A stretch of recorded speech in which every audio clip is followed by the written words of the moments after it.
मोदी की नीति से लाखों की बची जान। भारत ही नहीं विश्व को पहुंचाई पीएम मोदी ने मदद। कोरोना काल में मृत्यु दर पर बड़ी भविष्यवाणी। देखिए सिर्फ और सिर्फ धर्म ज्ञान पर।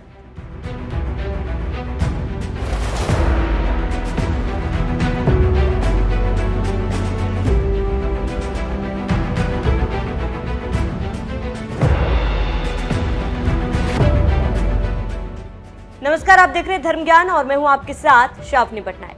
वो कहावत तो आपने सुनी होगी कि कर भला तो हो भला। ऐसा ही कुछ भारत ने भी किया उस वक्त जब पूरे विश्व को कोरोना ने जकड़ा हुआ था। भारत ने न केवल समय रहते वैक्सीन बनाई बल्कि उस वैक्सीन को दुनिया भर में निःशुल्क बांटा भी। और शायद यही कारण है कि कोरोना काल में सबसे अधिक आबादी वाला देश होने के बावजूद मृत्यु दर भारत का सबसे कम रहा। अमेरिका जैसे महाशक्तिशाली देश में भी भारत से ज्यादा मृत्यु दर रहा। अब कैसे पीएम मोदी की इस नीति ने भारत को कोरोना काल में बड़ी चुनौतियों का सामना करना सिखाया, कैसे आने वाले समय में भी भारत खुद को सुरक्षित रख सकता है, ये बताया ज्योतिषाचार्य श्री संत बेत्रा अशोका जी ने। सुनिए उन्होंने क्या कहा। सर ज्यादा बस एक सवाल मेरे मन में हुआ, कोविड के बाद जिस तरह की एक भारत की एक भूमिका देखने को मिली, वैक्सीन नीति के चलते पूरे विश्व भर में भारत के नाम का डंका बजा। हर एक जरूरतमंद देश को पीएम मोदी ने अपनी तरफ से वैक्सीन पहुंचाई भारत की तरफ से। क्या वही एक तस्वीर हमें आगे इस बार देखने को मिल सकती है क्या? बिल्कुल, बहुत बढ़िया प्रश्न है। देखो, इस चीज को जो है वर्ल्ड वाइड जो है जिस कंट्री ने स्प्रेड किया था उसने पहले वैक्सीन बना ली थी, लेकिन उसकी वैक्सीन कारगर नहीं थी जी। और ऑब्जेक्टिव था कि वैक्सीन से भी पैसा बनाया जाए, लेकिन कर भला तो हो भला।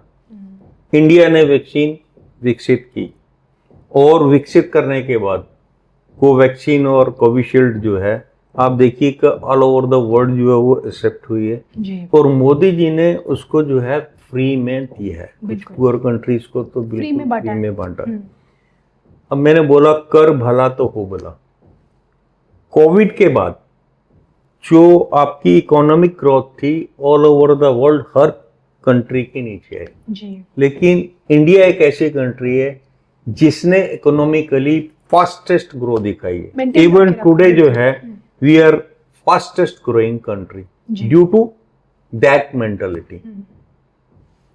सर जैसे कि आप आने वाले समय की एक तस्वीर तो हमें दिखा चुके हैं कि कोरोना, इस बार का भी कोरोना कुछ ना कुछ तो दहशत दिखाएगा और आपने लॉकडाउन का भी समय हमें बता दिया है और किस पीक पे रहेगा 2026 में भी बता दिया।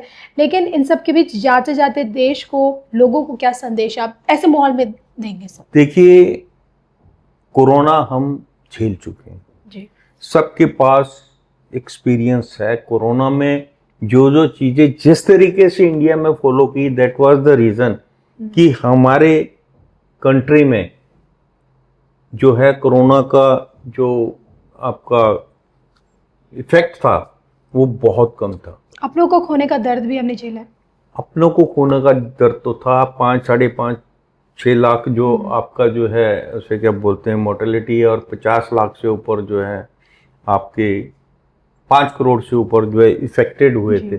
तो 140 करोड़ में अगर सिर्फ 5 करोड़ इफेक्टेड होते हैं तो इसका मतलब we followed the instructions by heart. वही हमको इस बार भी करना है। Precaution is better than cure. तो आपको क्या करना है? प्रिकॉशन लेनी है। प्रिकॉशंस क्या थे? आप अभी जो है प्रिलिमिनरी स्टेज में आप मॉब में मत जाइएगा, भीड़ भाड़ वाले इलाके में मत जाइएगा। अगर भीड़ भाड़ वाले इलाके में या किसी फंक्शन में या किसी मॉल में या हॉस्पिटल में या कहीं एयरपोर्ट में आप जाते हैं तो विदाउट मास्क मत जाइएगा।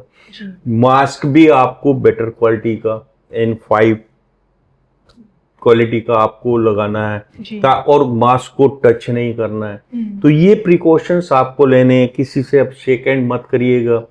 किसी को अगर कोल्ड कफ या फीवर वगैरह है तो उनको जो है प्रिकॉशन के तौर पे उनको अपने आप को आइसोलेट करके रखना है ताकि आपके घर में इफेक्ट ना हो, बाकी किसी को उससे इन्फेक्शन हो, घर में ना हो बाहर भी ना हो, तो अगर बाहर जाते हैं तो बाहर भी आपको जो है विदाउट मास्क नहीं जाना है। तो जी।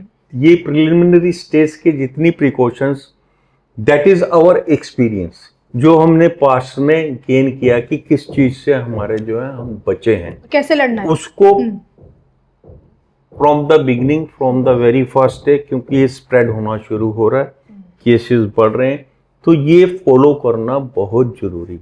बिल्कुल। क्योंकि इसके बारे में ये भी बताया गया कि इसका इफेक्ट जो है आपके बुजुर्गों पर और बच्चों पर है। तो क्योंकि बुजुर्गों की और बच्चों की जो इम्यूनिटी है वो लो होती है, तो उनको आपको बचा के रखना है। तो आपके परिवार में जो बुजुर्ग हैं 65 प्लस हैं, कोशिश करिए कि वो बाहर ना जाए, उनको अपने रूम में आइसोलेट कर दीजिएगा। वो जाएं तो विदाउट मास्क मत जाएं, और उनकी आपको प्रिकॉशन रखनी है, खास तौर से जिनको आपकी क्रॉनिक डिसीज हैं, कैंसर की से पीड़ित हैं, या आपका शुगर से पीड़ित हैं, जो क्रॉनिक डिसीज हैं, उन लोगों को जो है इसका प्रिकॉशन बहुत ज़्यादा दें। तो सुना आपने कि किस तरीके से भारत की इस नीति से केवल भारत में ही नहीं पूरे विश्व भर में कोरोना काल में मदद पहुंचाई गई, और इसके साथ ही मृत्यु दर सबसे अधिक आबादी वाला देश रहने के बावजूद भी भारत में काफी ज्यादा कम रहा। और इसके साथ ही क्योंकि ये भविष्यवाणी की गई है कि आने वाले समय में कोरोना जो है तूल पकड़ेगा और कोरोना में मरीजों की संख्या और ज्यादा अधिक हो जाएगी, तो ऐसे में आपको बता दें कि महाराज जी ने ये भी बताया कि कैसे खुद को सुरक्षित रखा जाए।